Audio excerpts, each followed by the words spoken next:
Si jamais vous avez, et je le souhaite, au cœur le désir de témoigner, le désir d'évangéliser, le désir de faire connaître au monde le Christ, la première chose à faire, la première piste que je vous propose, c'est d'aller au désert.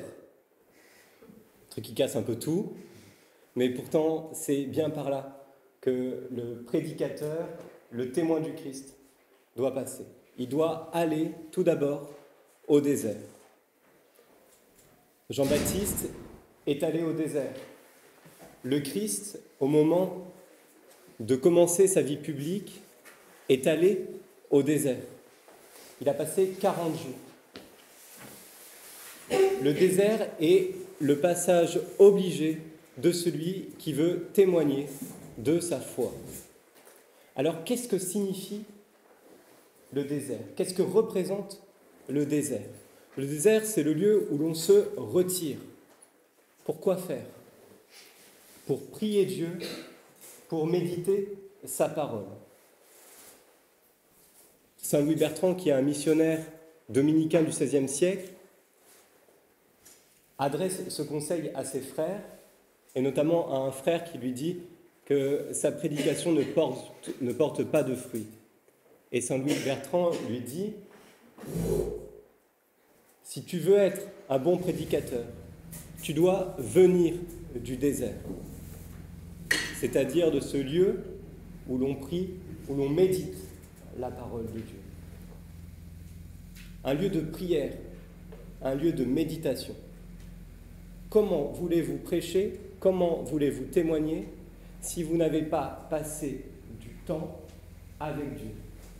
Si vous n'avez pas en vous cette source de la foi, si vous n'avez pas formé votre intelligence, si vous n'avez pas éprouvé votre relation à Dieu, si vous ne passez pas du temps au désert, vous risquez d'être tout simplement creux, vide, sans avoir strictement rien à dire.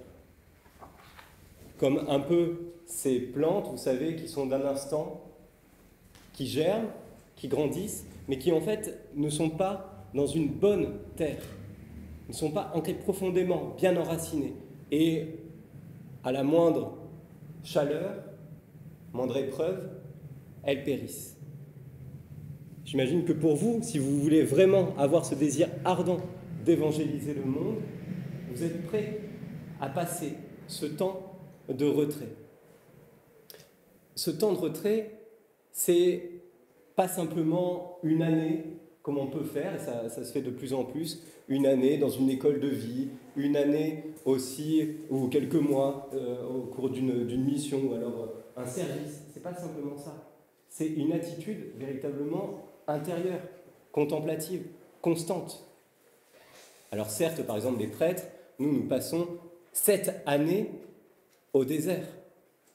Vous imaginez, quand un jeune veut rentrer chez nous, demander aux frères étudiants, on a un désir de prêcher qui est immense, et la première chose que l'Église nous dit quand elle nous accueille, c'est de nous dire: dans 7 ans, tu pourras prêcher, dans 7 ans, tu pourras parler. Et pendant 7 ans, tu es obligé de te taire, d'apprendre le silence. Et c'est extrêmement dur, parce que c'est toute notre vie. Nous voulons donner notre vie à Dieu, nous voulons faire connaître Jésus au monde. Et l'Église nous dit: prends ton temps, va au désert, tu reviendras après. Alors pour vous, laïcs, vous pouvez prendre déjà une année, vous pouvez prendre 1 mois, 3 mois, c'est déjà beaucoup. Mais comme je vous dis, le principal, c'est cette attitude intérieure. Et tous les jours, en fait, on doit aller au désert. Tous les jours. Le Christ nous l'a dit, c'est faire de notre chambre ce lieu de silence, ce lieu de repos, ce lieu de contemplation. Alors une question un peu toute simple que je vous pose, c'est: quand est-ce que vous prenez ce temps de désert dans votre journée? Ce temps où vous fermez la porte, où vous mettez votre portable, non pas seulement en mode silencieux, mais en mode éteint. Vous éteignez le portable. Combien de temps vous éteignez votre portable au cours de la journée, au cours de la nuit? Si même la nuit, vous n'êtes pas capable, avant de vous coucher, d'éteindre votre portable, c'est qu'il y a un problème. C'est que vous êtes toujours éveillé, toujours tendu, jamais à l'écoute. Si vous faites de votre chambre aussi un lieu uniquement de travail intensif, mais pas un lieu de contemplation, un moment ou un autre, vous allez fuir, vous allez associer la chambre au travail intensif et vous allez fuir votre chambre. Vous allez avoir qu'une envie, c'est d'être au dehors. Mais vous n'aurez pas réussi à demeurer dans un lieu, à vous poser pour écouter la parole de Dieu, pour la méditer, pour écouter la voix du Père. Il n'y a pas de secret. Pour témoigner, pour parler, il faut d'abord avoir entendu le Christ vous parler. Et c'est dans le silence qu'on entend la parole de Dieu. C'est dans le silence qu'on la rumine. C'est dans le silence qu'on l'approfondit. Un lieu de prière, un lieu aussi de réflexion. Parce que l'évangélisation, c'est témoigner de quelqu'un qui a parlé. C'est témoigner du Christ qui a parlé, de Dieu qui a parlé. Donc ce n'est pas témoigner de vous-même. C'est pas dire au monde, regardez comme moi je suis bien, comme moi je suis intéressant, aimez-moi. C'est aimer Jésus. Le témoin, c'est celui qui parle pour quelqu'un, pour présenter quelqu'un, pour faire connaître le Christ.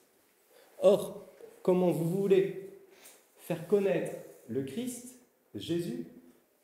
Comment vous voulez faire connaître sa parole si vous ne l'interprétez pas d'une bonne façon, si vous ne la comprenez pas bien?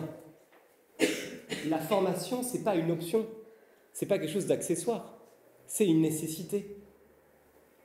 Nous, frères, nous passons réellement notre temps à corriger les erreurs qui ont été faites à propos du Christ, à propos de sa parole. Combien de fois j'entends des jeunes, des moins jeunes, me dire « on m'a toujours dit ça, mais le Christ n'a jamais dit ce que vous dites. » Ou alors « l'Église a toujours pensé ça, mais l'Église n'a jamais dit cela. » Qui vous a dit ça? Ah ben des chrétiens m'ont dit un jour que une erreur grossière, des fausses, des erreurs, un discours faux sur le Christ et son Église. Je me souviendrai toujours d'une personne qui avait été traumatisée parce qu'on lui avait dit, alors qu'elle avait eu un deuil, c'est la volonté de Dieu, réjouis-toi. Le jour de l'enterrement, réjouis-toi, c'est la volonté de Dieu. Et il l'a rappelé à lui. Tu devrais te réjouir, pourquoi tu es dans la peine? Et la personne n'a pas compris. Et elle avait raison d'être choquée. Parce que l'Église ne dit pas les choses comme cela. La providence et le scandale du mal, de la mort, ne se résument pas dans ce slogan qui n'a aucun sens, qui ne respecte pas le scandale de la maladie, de la mort. Dieu ne veut pas la mort du pécheur. Alors, comment expliquer aux personnes le mystère du mal, la permission du mal, le mystère de la souffrance? Eh bien, vous n'arrivez pas comme ça, les mains dans les poches, sans avoir préparé, sans avoir mûri, sans avoir médité cette question, sans avoir réfléchi.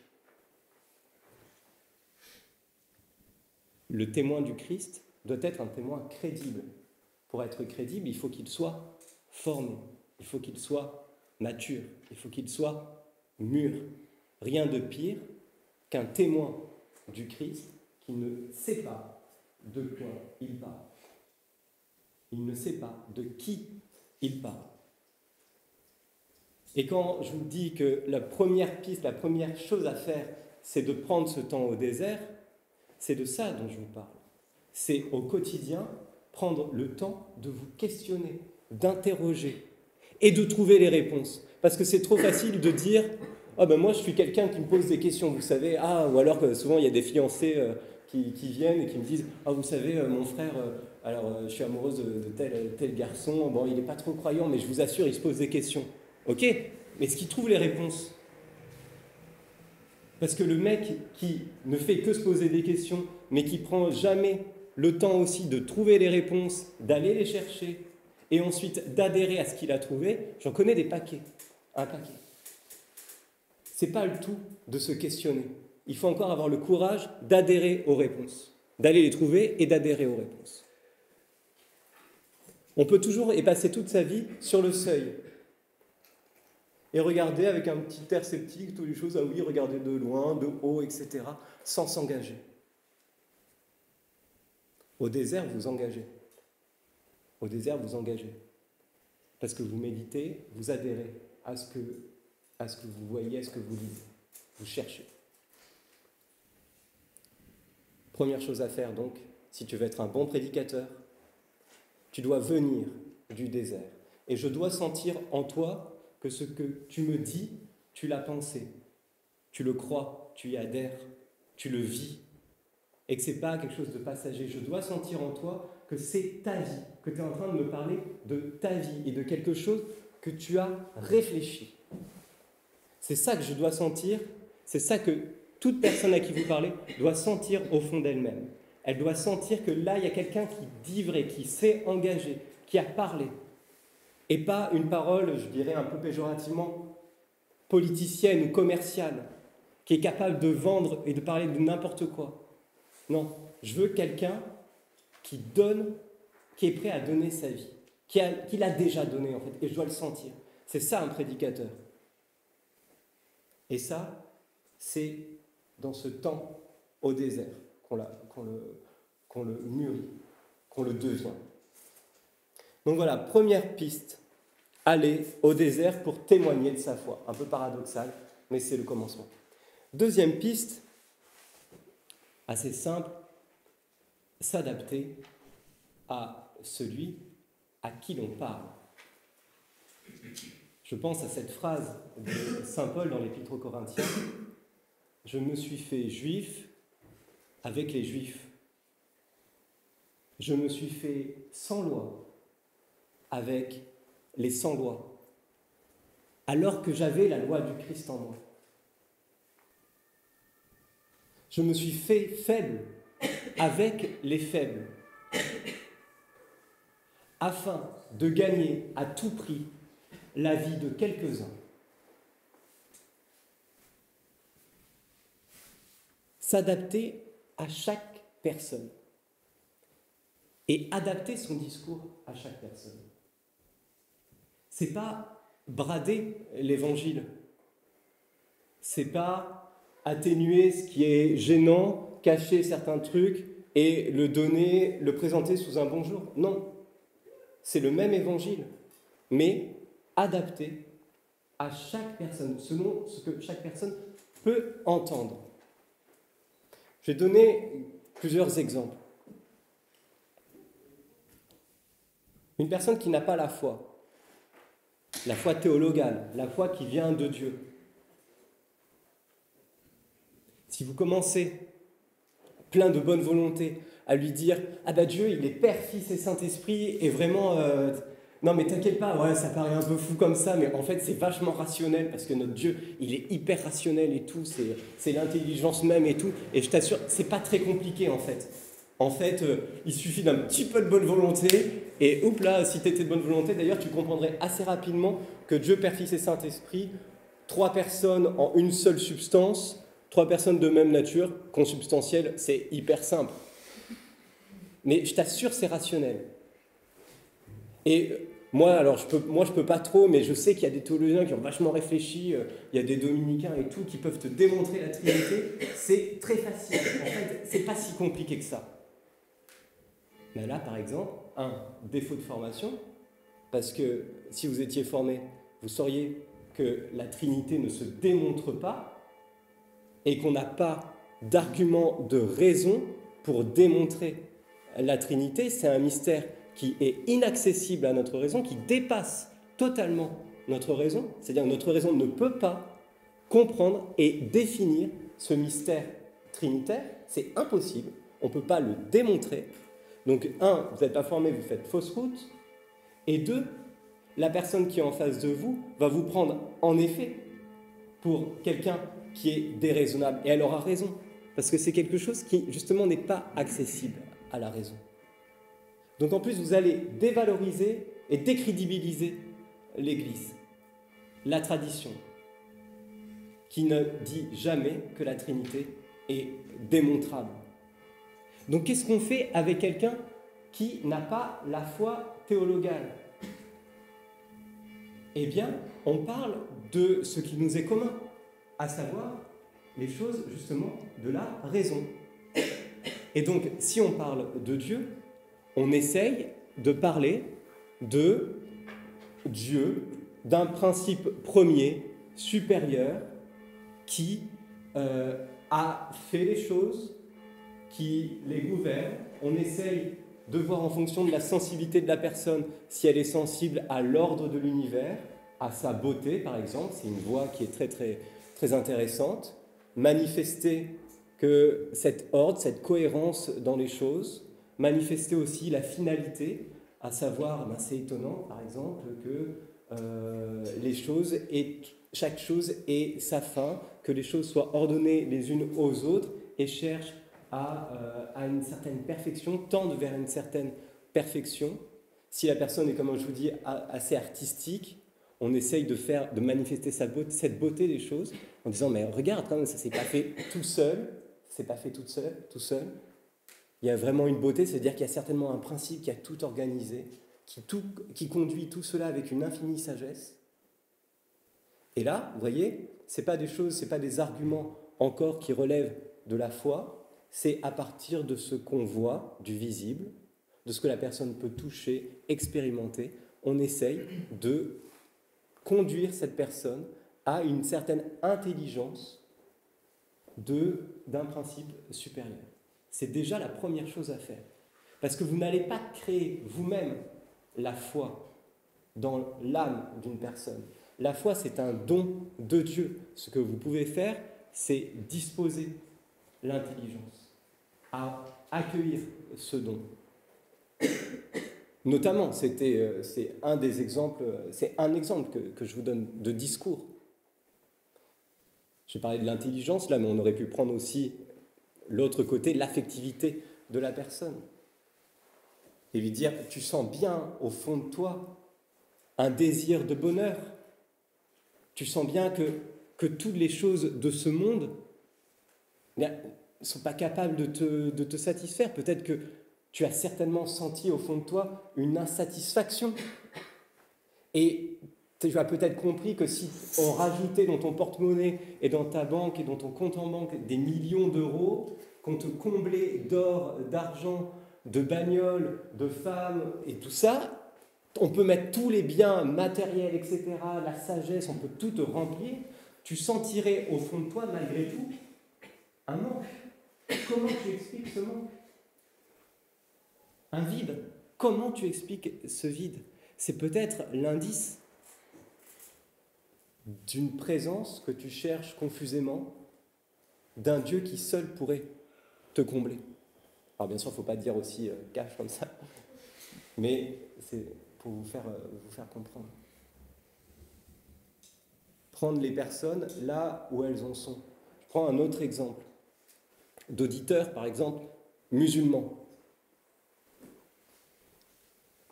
Un musulman croit en Dieu. Mais est-ce que c'est la foi théologale? Est-ce que c'est la foi qui vient surnaturelle? La foi qui vient du Christ? Non. C'est une croyance. C'est une croyance. C'est une croyance qui est en partie inspirée de la nature, des choses naturelles. Oui, il y a bien un Dieu. Et ça, ils peuvent y arriver et tout le monde peut y arriver. Par sa raison. Eh bien, parler à un musulman du Dieu chrétien, oui, mais il faut faire très attention. Parce qu'ils sont, eux, éveillés à une certaine transcendance. Mais le problème avec les musulmans, c'est le fondement de leur croyance, qui est un texte coranique, qui n'est pas la révélation.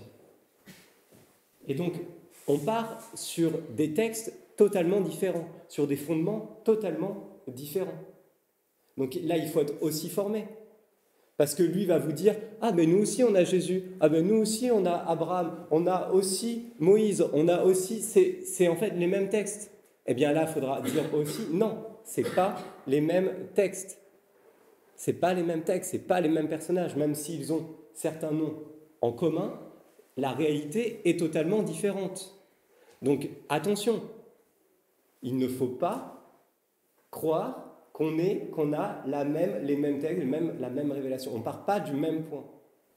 Et là, combien est grande la naïveté des chrétiens qui croient, parce qu'un musulman croit en Dieu, qu'ils ont un fond commun. C'est pas vrai. C'est pas vrai. Historiquement, c'est pas vrai. Les Écritures ne sont pas les mêmes. Et donc, il faut savoir tout ça.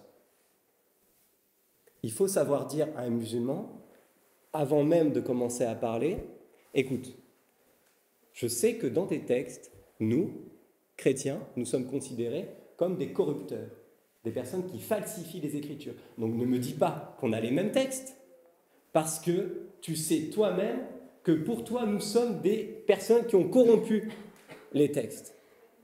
Est-ce que tu es d'accord avec ça? Et généralement, soit une mauvaise foi, il vous dira « non, je ne connais pas le truc dont tu parles », soit il sera de bonne foi, il dira « oui, c'est vrai, je sais que pour nous, vous êtes des falsificateurs ». Voilà. Là, au moins, on aura posé des bases, juste, et après, on commence à parler virilement de choses, de la raison, et on commence à comparer les textes, on commence à parler, voilà. Un vrai dialogue. À ce moment-là, ça peut être un vrai dialogue. Mais sinon, c'est pipé. Les dés sont pipés. Ça sera de l'ambiguïté. Je prends un troisième exemple. Si votre auditeur est quelqu'un qui est un chrétien, il a la foi, mais une foi qui n'est pas très éveillée. Une foi qui n'est pas très éveillée, mais une foi quand même chrétienne. Il croit que Dieu existe, il croit que Dieu est Père, Fils et Saint-Esprit. Il ne sait pas très bien ce que ça signifie, mais quand même il y croit, il fait son signe de croix. C'est quelqu'un qui a suivi les choses un peu de manière lointaine, mais qui commence à être éveillé, à se poser en effet des questions, à chercher des réponses, et qui est prêt à peut-être même à vous suivre. Eh bien là, à ce moment-là, il faut être extrêmement prudent, extrêmement précautionneux. Il ne faut pas y aller forcément à coups d'arguments théologiques ou en lui balançant la grande somme de théologie comme ça sur le coin de la table. Pas forcément tout de suite. Il faut y aller par étapes. Et là aussi, il faut faire très attention aux paroles que vous employez, aux images aussi que vous pouvez employer pour faire connaître les mystères. Je me souviens toujours, là je vous raconte un traumatisme personnel, dans ma foi d'étudiant, quand un prêtre a essayé, quand je lui posais justement des questions et que j'avais besoin de réponses, de matière, j'avais besoin d'alimenter ma foi, il a commencé à me parler et à utiliser énormément d'images pour me parler de la Trinité. Mais tout était faux, toutes ces images étaient fausses. La Trinité, c'est comme un triangle. Et moi, tout de suite, je vois le triangle qu'on a au-dessus de notre église avec, je crois, il n'y a pas l'œil, mais il y a quand même le triangle, vous voyez. Mais je voyais le truc déiste avec l'œil, ça me fait flipper, moi, ça. C'est pas ça, la Trinité. La Trinité, tu sais, c'est comme un soleil, avec ensuite les rayons, et les rayons, c'est le Fils et l'Esprit, et le soleil, c'est Dieu le Père. Mais c'est faux. C'est faux. Parce que les rayons, ils sont inférieurs à la source lumineuse qui est le soleil. Donc ça veut dire que le Fils et l'Esprit sont inférieurs au Père. Non, mais le Père, Fils et Saint-Esprit, c'est comme une cascade. C'est comme une cascade d'amour. C'est de l'amour, de tout, et ça fait la trinité d'amour. Ça fait la trinité d'amour dans l'amour Père, Fils et Saint. Mais c'est faux. Au sens où si c'est l'amour qui fait le lien entre tous les... Ça veut dire qu'ils ne sont pas trois, ça veut dire qu'ils sont quatre. L'amour et les trois personnes. Pourquoi il ne m'a pas dit, viens, on lit Saint Jean. On s'assoit, paf, on lit, on ouvre la Bible, et on lit Saint Jean. Et dans Saint Jean, qu'est-ce qu'on lit? On trouve au prologue, le Verbe était Dieu, le Verbe était auprès de Dieu, il s'est fait chair. Ensuite, on prend les mots, on suit l'Évangile, et on voit comment le Fils nous enseigne, comment le Fils nous fait comprendre la Trinité des personnes. Et le Fils, le Verbe de Dieu, n'emploie aucune image. Dans l'Évangile, si vous regardez, il ne parle pas d'image bidon, de triangle, de trèfle à 3 feuilles, de cascade d'amour. Jamais le Christ... Alors pourtant, il en connaît un rayon sur les paraboles. Il est capable de vous parler de la graine, du semeur, il est capable de vous parler de la tour de machin, de la vigne, il est capable de vous parler avec plein d'images. Mais bizarrement, au moment de parler de la Trinité, il ne prend pas d'image. Par contre, il dit que lui et le Père, ils sont un, et qu'ils œuvrent tous les deux, et que c'est la même œuvre, c'est le même agir, une seule opération. Quand quelqu'un est chrétien, il faut revenir à la parole avec lui, l'accompagner. C'est pour ça qu'au catéchisme, avec les enfants, c'est bien, c'est nécessaire de partir de l'écriture. Toujours partir de l'écriture. C'est comme cela qu'on approfondit sa foi, petit à petit. S'adapter à chaque auditeur. Ça veut dire poser des questions. Ça veut dire, avant de balancer son catéchisme, ses vérités, avant de penser vouloir convertir la personne et en faire un Pier Giorgio Frassati, d'abord s'interroger sur la personne, lui demander où est-ce qu'elle en est, qui elle est, qu'est-ce qu'elle a compris, qu'est-ce qu'on lui a dit, qu'est-ce qu'on t'a dit, qu'est-ce que tu sais du Christ, qu'est-ce que tu sais de Dieu, quelles sont tes représentations. C'est un travail qui est nécessaire, parce qu'à partir de là, vous pouvez savoir jusqu'où vous pouvez aller avec cette personne-là. Et vous serez surpris de voir que beaucoup de personnes et beaucoup de jeunes ont des fausses représentations sur Dieu. Combien me disent, alors vous chrétiens, vous pensez que Dieu, donc il est père avec une grosse barbe et tout? C'est Père Noël. Non, on pense pas ça. Mais alors pourquoi vous le représentez comme ça? Eh bien là, on commence à discuter. Eh bien, tu vois, à partir du XIIIe siècle, XIVe siècle, c'est à ce moment-là qu'on commençait à représenter le Père, mais à la fin, on n'était pas trop chaud avec les chrétiens pour le représenter, parce que le Père, justement, il ne se donne à voir que dans le Fils, donc ça a été une certaine tradition occidentale, mais on ne l'a pas toujours fait. Et puis, on ne pense pas certainement qu'il est vieux et que le Fils, lui, est super jeune. Non, on ne pense pas que l'Esprit Saint est un pigeon. Ça n'a pas de forme corporelle, Dieu est esprit, et on commence à détricoter les fausses représentations qu'on peut se faire et qui sont véhiculées un peu partout par les médias, etc. Prendre le temps de connaître la personne à qui vous parlez et d'adapter votre discours. Si la personne n'a pas la foi, commencez par préparer le terrain, parler des choses de la raison, de rétablir la vérité concernant l'Église, l'histoire, etc. Et ensuite, amener petit à petit la personne. Première piste, donc, aller au désert. Deuxième piste, s'adapter à l'auditeur. Troisième piste, la prudence. La prudence. Je vous cite cette phrase du Christ dans Saint Matthieu. « Voici que je vous envoie comme des brebis au milieu des loups. Montrez-vous donc rusés comme les serpents et candides comme les colombes. » Rusés comme des serpents, candides comme des colombes. Le texte grec, je me la pète un peu, c'est phronimoi, ça veut dire, ça peut être traduit aussi par prudent. En fait, rusé, ça fait un peu malice, le chrétien qui entourloupe et tout, ça y est rusé comme des serpents et tout ça, arriver à manipuler les personnes et tout, non, c'est pas ça. C'est la sagesse pratique, c'est la prudence. C'est quand il y a un obstacle ou quand il y a quelque chose, le contourner. Quand la personne devient un adversaire, fuir. Ou alors affronter quand il le faut. Toute cette sagesse pratique. Et là aussi, c'est quelque chose qu'on a à développer. Avoir cette sagesse, cette intelligence pratique. Le chrétien doit être inventif.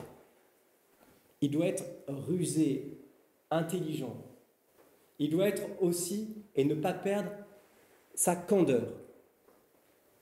Alors, je vais commencer plutôt par la deuxième partie de la phrase avant de revenir sur l'intelligence pratique. La candeur, candide comme des colombes.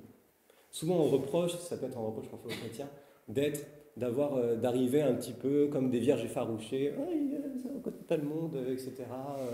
On n'a pas d'expérience, oh là là, on est tout de suite un peu, effrayé par les choses, ou alors très chérubin, mais un peu éthéré, vous voyez, non. Candide comme des colombes, ça ne veut pas dire ça.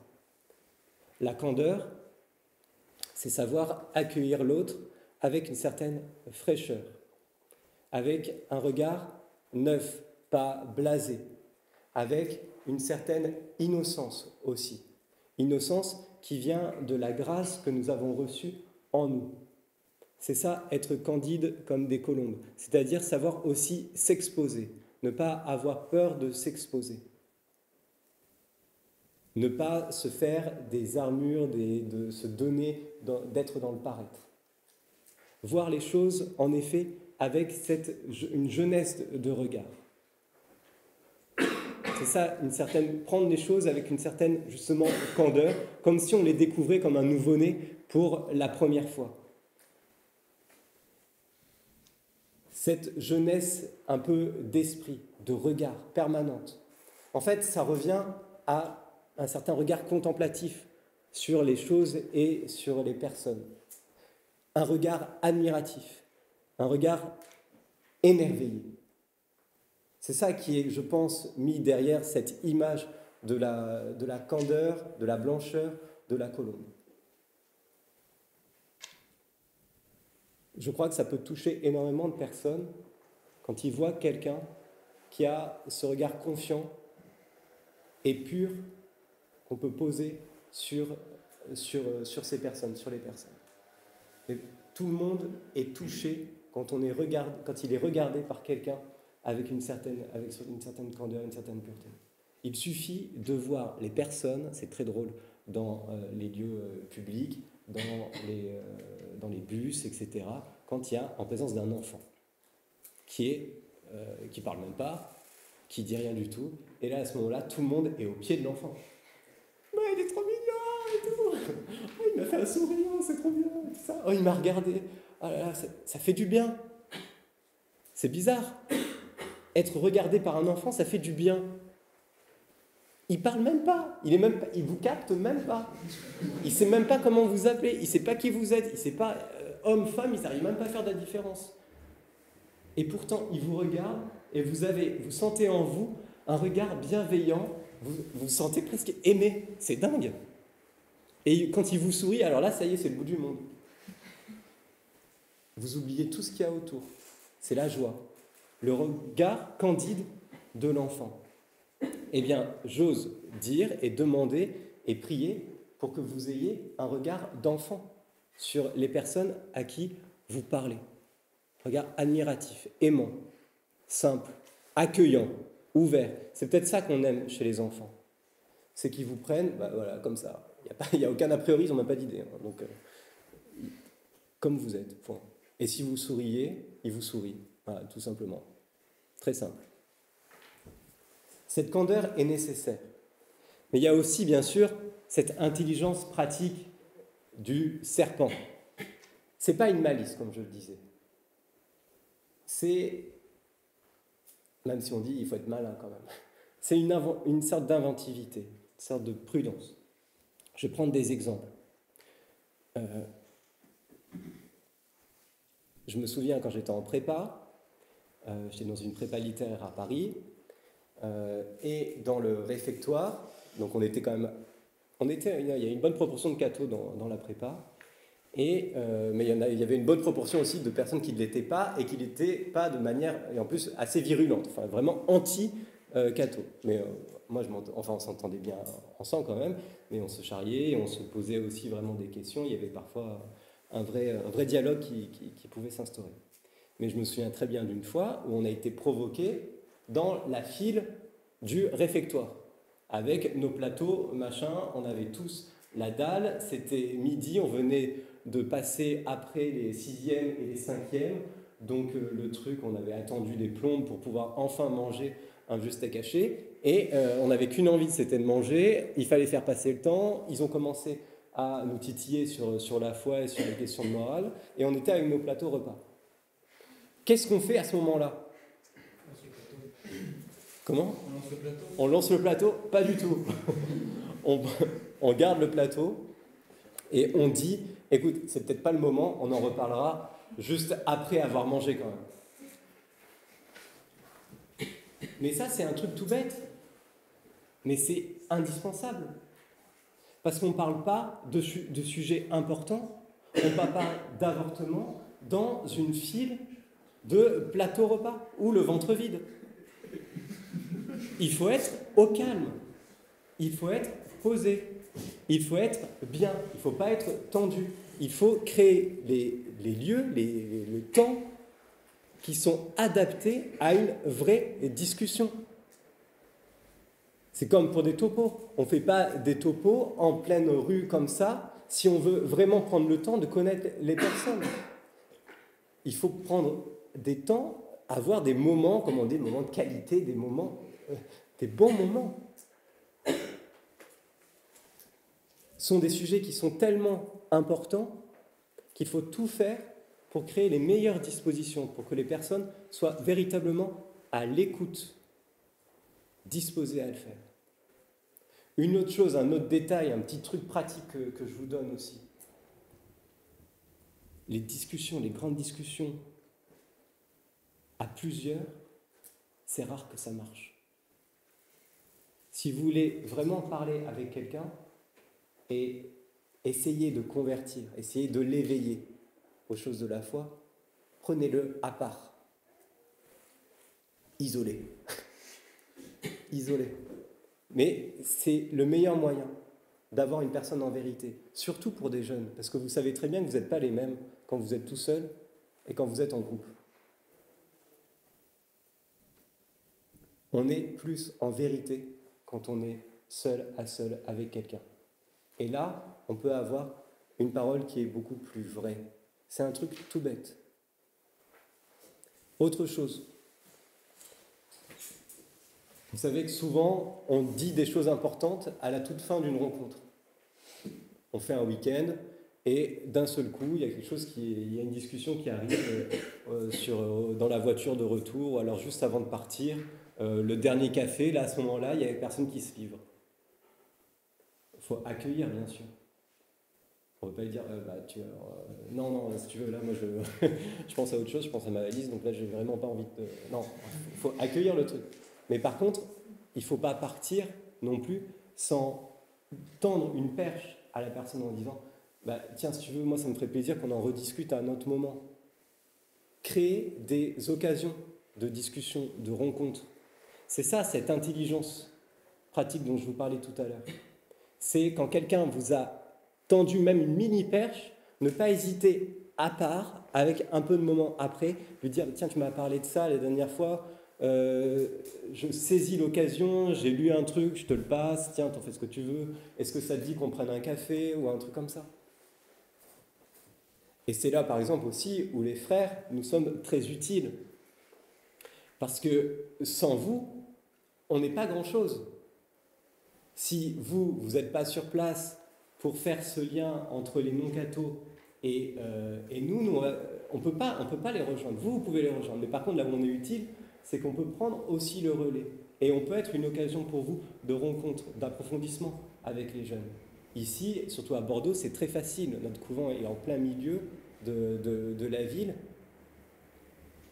C'est très facile pour vous de dire « Tiens, je connais un frère, si tu veux, on prend un café un jour ensemble, et puis voilà. » On est fait pour ça. Mais on a besoin aussi de vous, comme vous avez besoin de nous. Et l'intelligence pratique, c'est savoir se faire aider aussi. Savoir se faire aider au bon moment. Et malheureusement, je crois que vous ne nous sollicitez pas assez.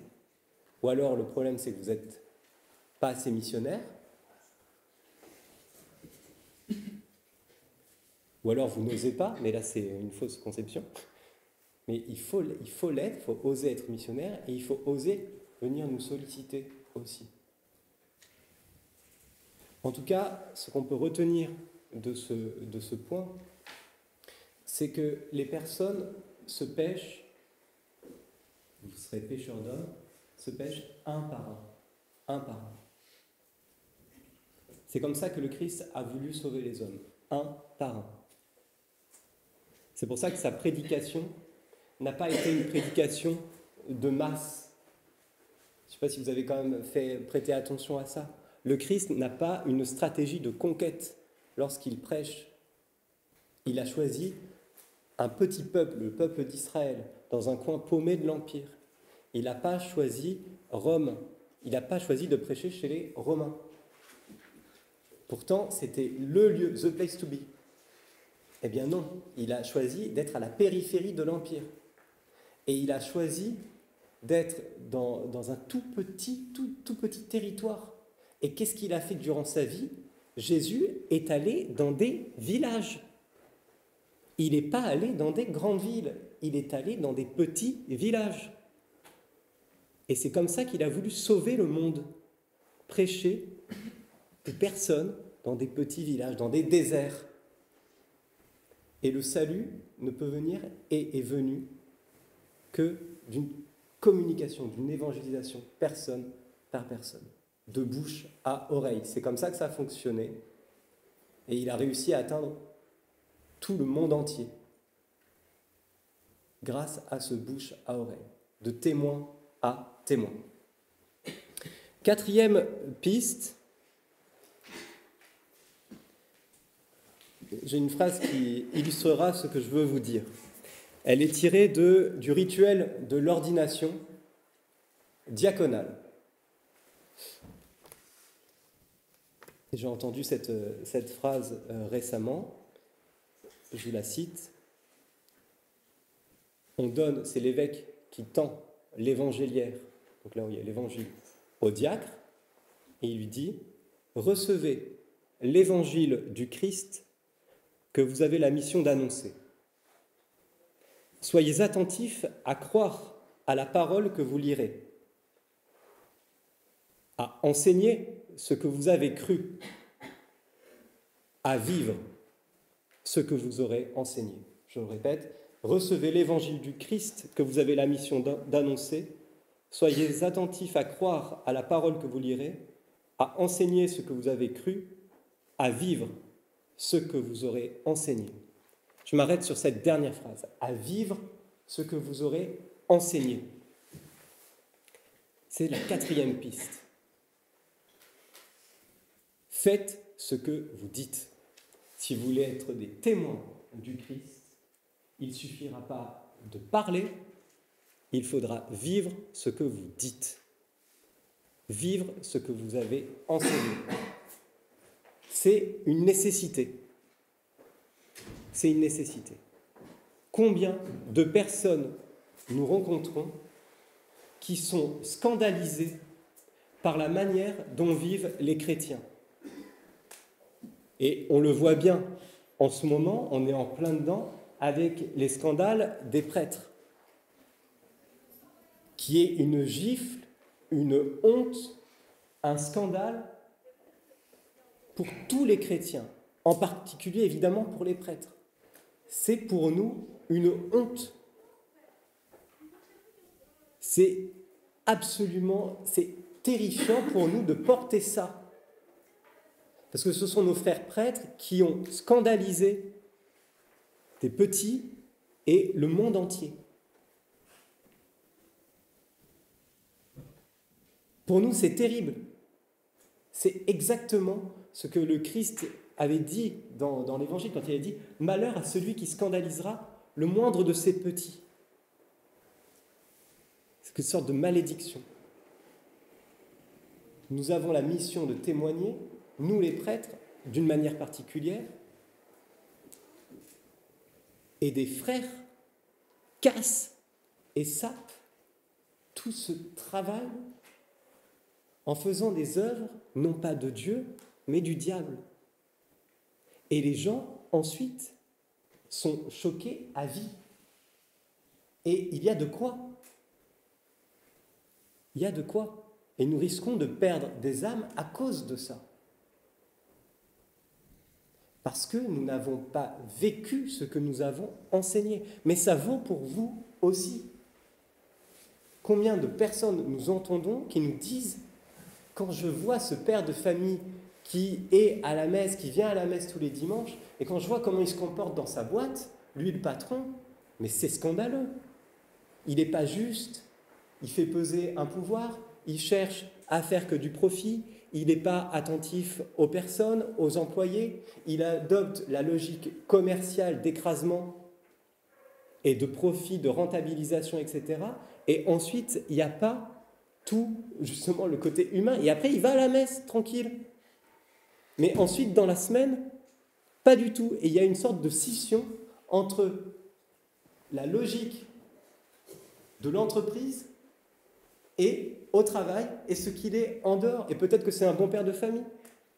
Mais il y a une scission dans l'être, une sorte de schizophrénie. Et pour des personnes qui ne sont pas chrétiennes, eh bien, c'est un scandale. C'est un scandale. Si c'est ça, être chrétien, si c'est adopter cette logique du monde et ne pas faire attention aux personnes, mais arrêtez. Vous parlez de charité en permanence et vous n'êtes pas foutu d'écouter.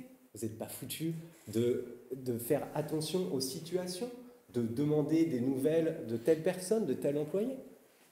Vous foutez de la gueule de qui? C'est trop facile d'aller, en effet, le dimanche et de ne pas, au cours de la semaine, mettre en œuvre ce que vous vivez, ce que vous entendez, ce que même vous prêchez. La scission entre la parole et les actes.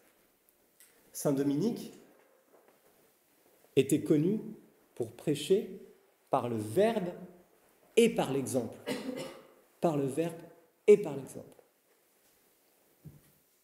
C'était une sorte de spécialité, c'est comme ça qu'il était connu, il était reconnu pour ça. C'est quelqu'un qui était un prédicateur crédible parce qu'il vivait ce qu'il prêchait. Et quand il disait aux personnes qu'il fallait prier, parce que c'est dans la prière qu'on pouvait rencontrer et qu'ils trouvaient leur sauveur, il le vivait, lui, chaque nuit.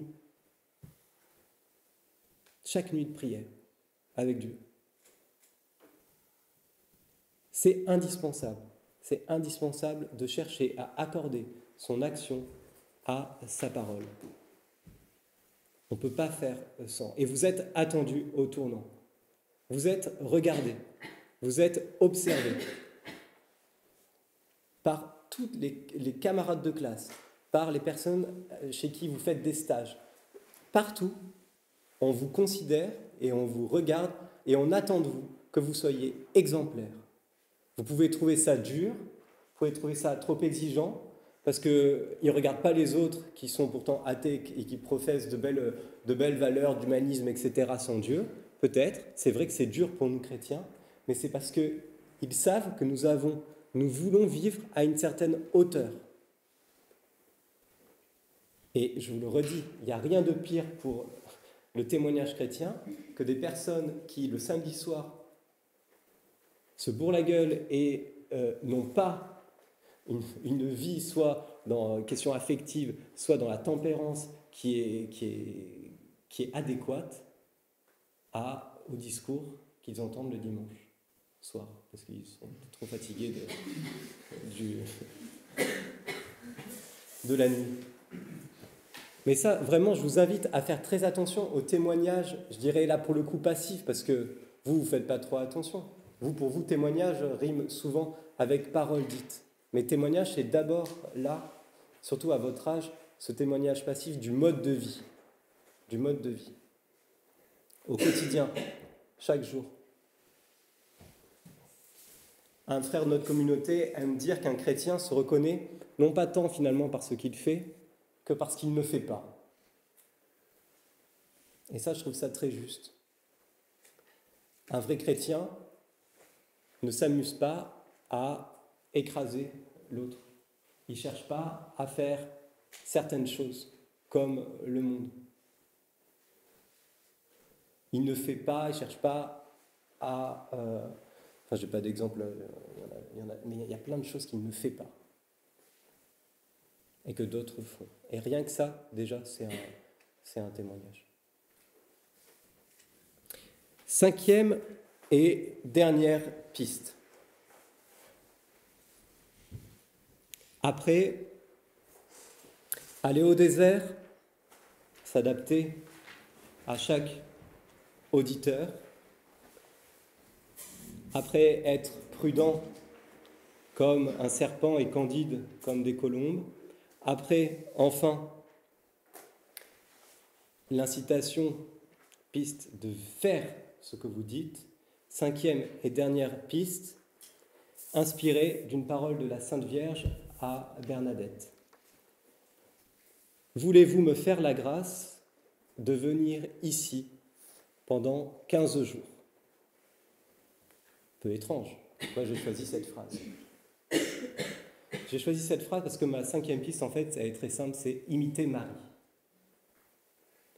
Et je trouve la phrase de la Vierge Marie à Bernadette extrêmement belle pour vous faire comprendre comment aborder les gens, les personnes, les enfants de Dieu. Voulez-vous me faire la grâce de venir ici pendant 15 jours ? C'est la parole que le 18 février 1858, la Vierge Marie a adressée à la petite Bernadette, âgée de 13-14 ans. Bernadette en a eu les larmes aux yeux, parce que c'était la première fois de sa vie qu'on l'a vouvoyée, qu'on l'a traitée comme une personne. Voulez-vous me faire la grâce de venir ici pendant 15 jours ? La Vierge Marie qui s'abaisse comme ça à demander, avec une extrême politesse, à cette petite fille de rien du tout, de venir. Et pour la Vierge Marie, c'est une grâce que Bernadette vienne la voir. C'est le monde à l'envers. Et Bernadette dit, quand je voyais la Vierge, elle me parlait comme une personne parle à une personne. Elle me parlait comme une personne par une personne. Enfin, Bernadette s'est sentie regardée, aimée, comme une personne, tout simplement. Et c'est ça qui est beau, c'est ça qui doit ressortir aussi de votre témoignage et de votre regard. Regardez en personne, des vraies personnes qui sont en face de vous. Ce n'est pas des cerveaux dans lesquels vous devez injecter du contenu. Ce n'est pas non plus les personnes qui sont en face de vous, ce n'est pas c'est pas des hommes, ce n'est pas des femmes qui n'ont pas de sensibilité, qui n'ont pas de vie intérieure. Il y a en elles des richesses que vous ne soupçonnez pas. Elles ont une histoire que vous n'imaginez pas. Elles ont des blessures que vous ne connaissez pas. Et même pour des personnes qui vous paraissent totalement superficielles, ce sont des personnes que Dieu veut sauver. Des personnes qu'il aime d'un amour infini. Il est mort pour elles. Pour chacune des personnes que vous prenez pour des cons, pour des connes, pour des personnes insignifiantes. Il est mort pour ces personnes. Et il les aime infiniment. Donc quand vous vous adressez à quelqu'un, vous vous adressez à une créature du bon Dieu, à quelqu'un pour qui il a donné sa vie. Donc, comment vous regardez les personnes à qui vous êtes envoyés ? Comme des personnes qui qui doivent vous obéir comme des personnes qui n'y connaissent rien, qui sont ignares, qui sont incultes, ou réellement comme des enfants de Dieu? C'est tout simple. Est-ce que vous regardez les personnes comme des enfants de Dieu, qui ont une dignité immense?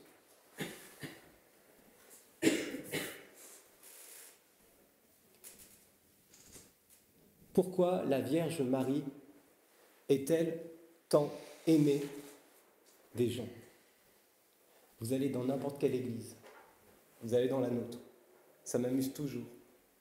Saint Dominique, il a un cierge, et c'est les frères qui l'allument. Padre Pio, il en a 2 ou 3.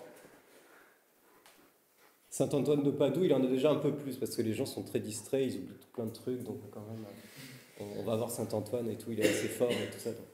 Mais celle qui a non-stop du succès, c'est la Vierge Marie. Elle a toujours des cierges, en permanence. Pourquoi? Pourquoi à Lourdes, les pécheurs se sentent bien? Pourquoi ils ne se sentent pas jugés? Pourquoi ils vont à Lourdes? Pourquoi ils se sentent aimés? Pourquoi ils se sentent attirés par la Vierge Marie? Parce que la Vierge Marie a un regard aimant, un regard de mère, un regard compatissant, un regard de miséricorde, et pas un regard qui juge. Mais aussi parce que la Vierge Marie demande des choses simples. Elle demande des choses simples, parce qu'elle s'efface aussi devant son Fils. Et là aussi, il y a un enseignement pour chacun de nous. C'est, si vous voulez être témoin du Christ, c'est apprendre à vous effacer devant Jésus et à accueillir les personnes comme la Vierge Marie les accueille. C'est pour ça que Marie est réellement le modèle de toute évangélisation. Parce qu'elle voit les personnes comme les enfants du bon Dieu, parce qu'elle les accueille, parce qu'elle leur sourit, parce qu'elle s'adapte à elles, et parce qu'elle les conduit au Fils, sans vouloir se faire adorer. Sans vouloir se faire adorer. Je finis sur une petite anecdote au sujet de Bernadette. Quand Bernadette, au cours des premières apparitions de la Vierge, a vu la Vierge, donc, et quand on a essayé de lui demander de savoir ce qu'elle avait vu, elle ne savait pas trop. Elle ne savait pas que c'était la Vierge Marie. Elle dit « Akero », elle parlait en patois, « Akero m'a parlé ». Akero, ça veut dire « cela ». On ne sait pas ce que c'est cela. Et on dit, mais c'est quoi Akero? C'est qui Akero? Mais je ne sais pas, moi, qui c'est Akero, elle disait. Elle dit, mais quelle est la taille? Décris-nous la taille de ce que tu vois. Ben, c'est une jeune fille. Mais une jeune fille comment? Ben, je ne sais pas, elle a ma taille. Et Bernadette était toute petite. Toute petite. Mais elle a quel âge? Je ne sais pas, elle est comme moi, elle a 14 ans. Et donc, elle a vu la Vierge Marie comme elle, sous l'apparence et sous les traits d'une petite fille et d'une jeune fille. Et plus ça allait, plus Bernadette voyait Akero, non pas forcément grandir, mais il y a des moments où elle disait qu'elle était grande, enfin, il y avait des variations. Mais ça, c'est très intéressant. Ça montre que la Vierge Marie s'adapte et se fait proche, de celle à qui elle parle. Et vous aussi, il faut que ça vous arrive. Il faut que les personnes se sentent proches, ils sentent que vous êtes fait proche d'eux. Ah ben moi je l'aime bien cette fille parce qu'elle est chrétienne, mais elle s'est adaptée. Elle a su me parler, elle a su me rejoindre. S'adapter à la personne à qui l'on parle. Voilà, je vous lis et je vous donnerai, j'avais tiré ça, je vous donnerai ces 5 pistes avec ces 5 phrases que je vous relis pour finir. Tu dois venir du désert pour être un bon prédicateur. Je me suis fait juif avec les juifs afin de gagner les juifs. Je me suis fait un sans loi avec les sans lois. Je me suis fait faible avec les faibles afin de gagner les faibles. Je me suis fait tout à tous afin d'en sauver à tout prix quelques-uns. Voici que je vous envoie comme des brebis au milieu des loups. Montrez-vous donc prudents comme les serpents et candides comme les colombes. Recevez l'évangile du Christ que vous avez la mission d'annoncer. Soyez attentifs à croire à la parole que vous lirez, à enseigner ce que vous avez cru, à vivre ce que vous aurez enseigné. Et enfin, voulez-vous me faire la grâce de venir ici pendant 15 jours? C'est vrai que vous disiez au début que le passage au désert était utile pour la prémisse du désert. Mais vous, en tant que. Enfin, si c'était sur le désert, qu'est-ce que ça vous a apporté de plus après le passage au désert? La question, c'est bien beau d'aller au désert, mais qu'est-ce que ça nous apporte? En tout cas, bon, vous m'avez adressé la question personnellement. Qu'est-ce que moi, ça m'a apporté d'aller au désert pendant quasiment 7 ans? Le désert, c'est ce lieu, alors c'est un lieu aussi symbolique, hein, comme je vous ai dit, la chambre, votre chambre d'étudiant peut être ce lieu de désert. Mais c'est un lieu où l'on apprend à connaître et à aimer Dieu, tout simplement. Connaître et aimer Dieu. Et au désert, on apprend à renoncer à, en effet, à d'autres choses que Dieu. À renoncer à ça. Renoncer à tout ce qui est... Parce qu'il y a des milliards de choses autour de nous. Il y a des milliards de choses à voir, à connaître, à aimer, des milliards de personnes à connaître et à aimer. Il y a énormément de richesses autour de nous.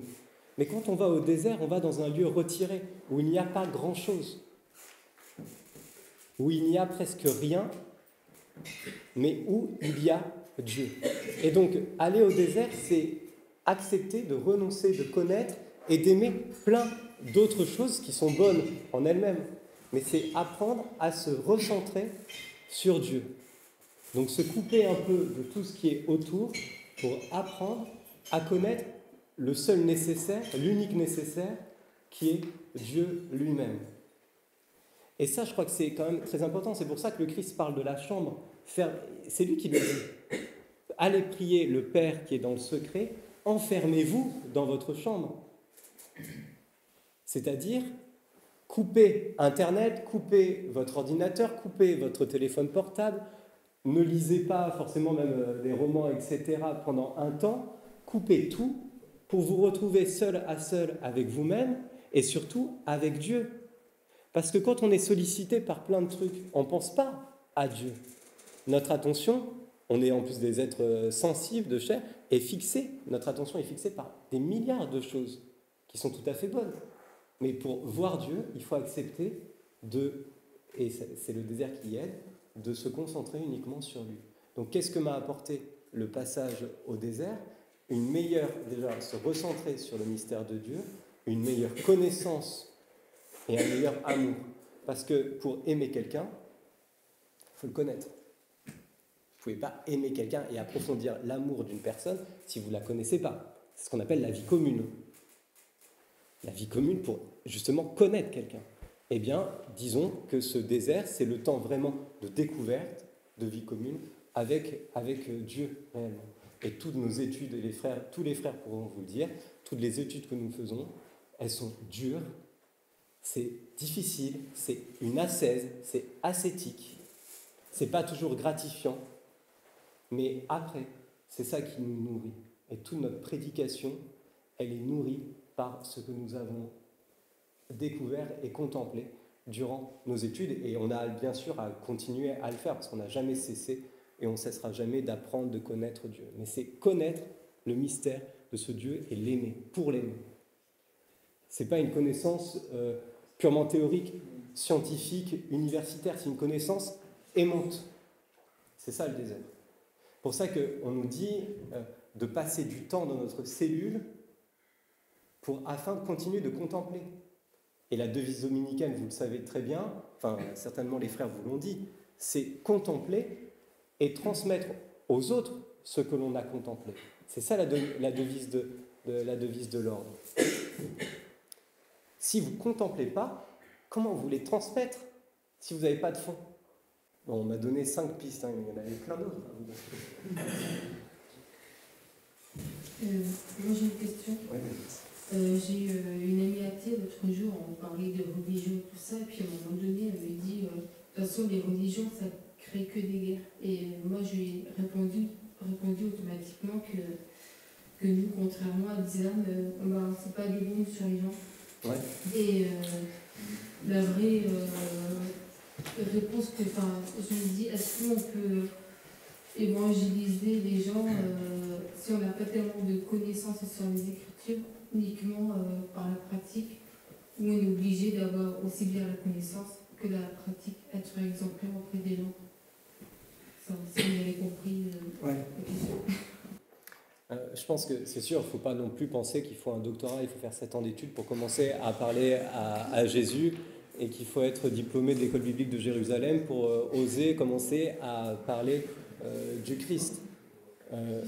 Il y a une parole justement, il y a une parole dans le Nouveau Testament, non, dans l'Ancien Testament, je crois que c'est dans la Sagesse, qui dit que nous en savons déjà assez. Nous en savons déjà assez. Et nous n'avons pas à penser, à nous dévaluer. C'est-à-dire que tout ce que vous apprenez, tout ce que vous avez appris, tout ce que vous avez entendu depuis que vous êtes né, mais vous n'imaginez pas toutes les choses que vous connaissez justement sur le Christ. Vous n'imaginez pas tout ce que vous savez.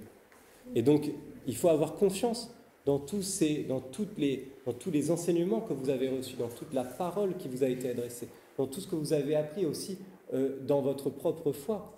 Ça, c'est sûr qu'il faut avoir confiance dans ce que vous savez. Mais vous en savez énormément et suffisamment pour mettre le feu au monde. Ça, c'est clair. C'est clair.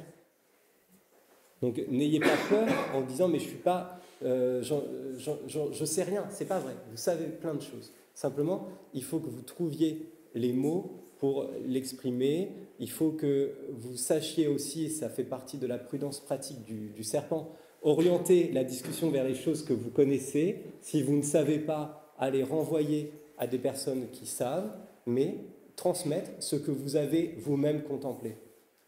Et je suis sûr que vous avez contemplé beaucoup de choses. Transmettez ce que vous savez, et vous en savez des choses.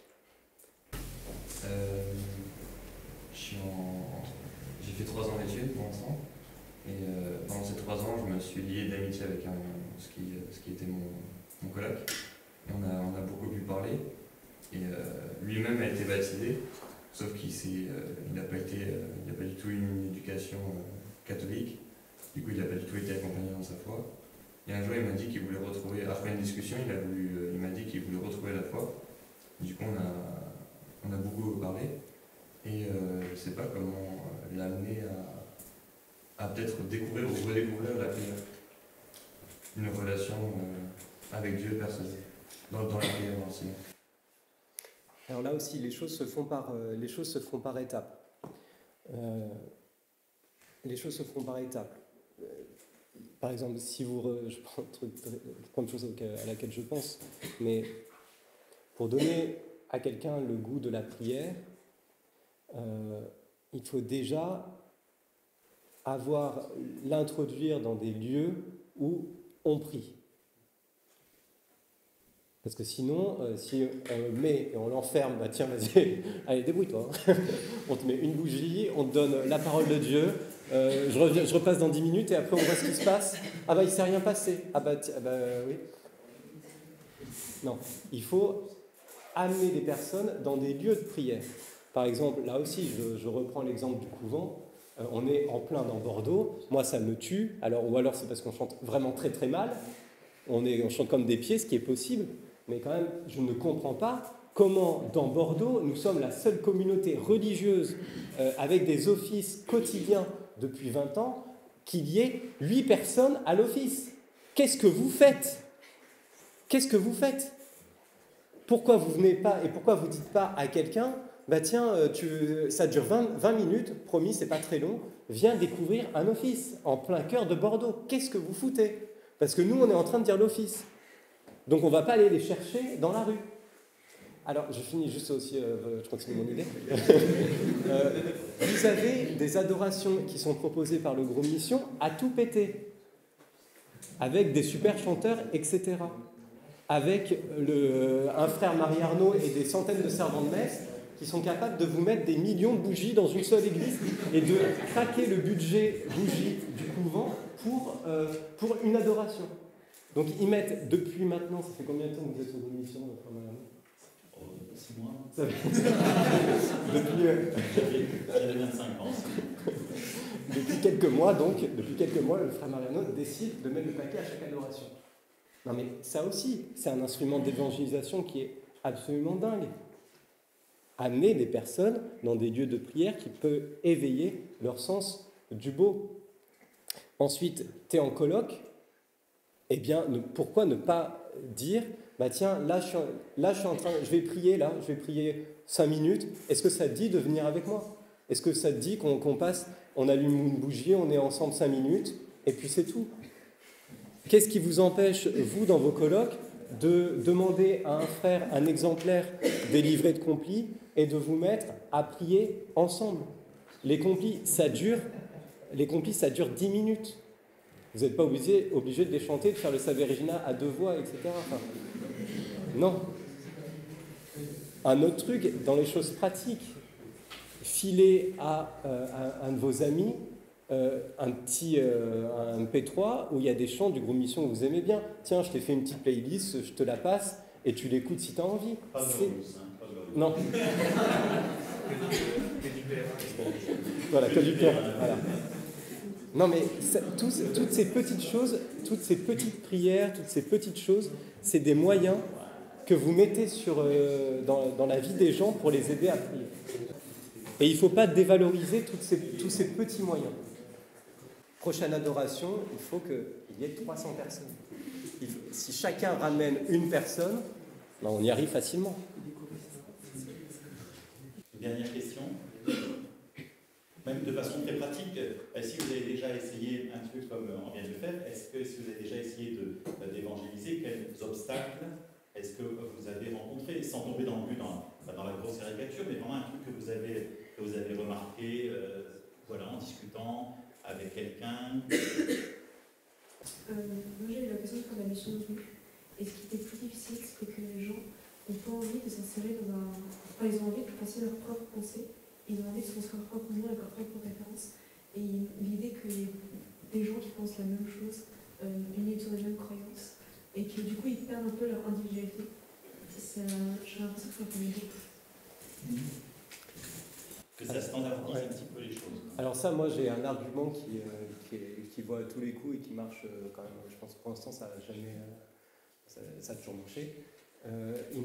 Donc la question c'est, les personnes viennent nous voir en disant non mais vous êtes comme une sorte de secte, regardez c'est hyper standardisé, quand il y a un prêtre qui est au fond de truc et qui vous dit vous levez, vous récitez tous les mêmes prières et tout, moi je suis je préfère les choses plus intuitives, plus etc. J'aime pas être à l'unisson de tout le monde parce que j'ai l'impression de perdre mon individualité, etc. Ok. Est-ce que ça vous est déjà arrivé d'aller dans un concert? Ah ouais, j'adore les concerts. Bon ben ok, c'est simple. Vous êtes tous en train d'écouter 3 mecs qui sont sur une estrade et vous faites tous les mêmes gestes, vous chantez tous à l'unisson la même chanson, vous êtes aussi dans la standardisation. C'est-à-dire que si on commence à regarder les choses comme vous le dites, eh bien à ce moment-là, tout peut être interprété comme une uniformisation. Donc, il y a quelque chose de plus. Il y a quelque chose, là, à partir de là, vous pouvez commencer à dire, est-ce que vous avez pris conscience des paroles qu'on dit, est-ce que vous savez pourquoi? Mais quand même, il faut essayer de trouver des parallèles. Je ne sais pas si ça répond. Les gens que j'ai rencontrés, c'était, je pense, assez inconscient quand on me disait juste non, j'ai envie d'entrer dans tout le monde, non, ça m'intéresse pas. Ah d'accord, c'est autre chose. Mais c'est pas les... Je croyais que c'était... Ils m'ont pas dit non, je ne vais pas me ressembler parce qu'on est tous pareils. Ah d'accord. Bah ça, il faut peut-être aussi attendre, c'est peut-être pas un moment comme ça. S'il veut pas, il veut pas, là, pour l'instant. Moi, j'ai oublié un truc que je voulais quand même vous dire, dans les choses pratiques aussi. Souvent, les chrétiens, et dans la prédication, vous allez être appelés à témoigner immédiatement, en tant que chrétien, de choses qui concernent des choses bioéthiques, des questions bioéthiques, des questions de morale, des questions de vie sexuelle. Et le premier sujet de discussion, ça va être, alors toi, tu es contre la PMA, tu es contre la GPA, tu es contre l'euthanasie, tu es contre les relations avant le mariage, tu es contre tout. Tu es contre toute la vie sexuelle, morale, etc. Et on va vous demander, la première chose à laquelle vous allez être confrontés, ça va être de parler de ces sujets-là. Je crois que là, c'est pas botter en touche, mais il faut quand même rappeler et avoir conscience que votre job, c'est pas de parler de ça d'abord. Votre job, c'est de parler de votre foi, de Dieu. C'est ça, je crois, quand même, l'objet principal, l'objet premier. Les questions de morale, c'est des objets qui sont seconds, qui sont absolument pas secondaires, c'est capital, etc. Mais vous, dans votre tête, vous avez en tête le salut des âmes, la Trinité, vous avez la foi. C'est ça. Ça, je crois, ne perdez jamais de vue ça. Ne vous laissez pas réduire et ne laissez pas réduire votre foi chrétienne, votre christianisme à des questions de morale sexuelle qui sont importantes. Et c'est pas, il faut savoir décentrer parfois le débat. Je pense que ça, et ne pas se laisser d'emblée dans la discussion enfermer sur ces sujets-là.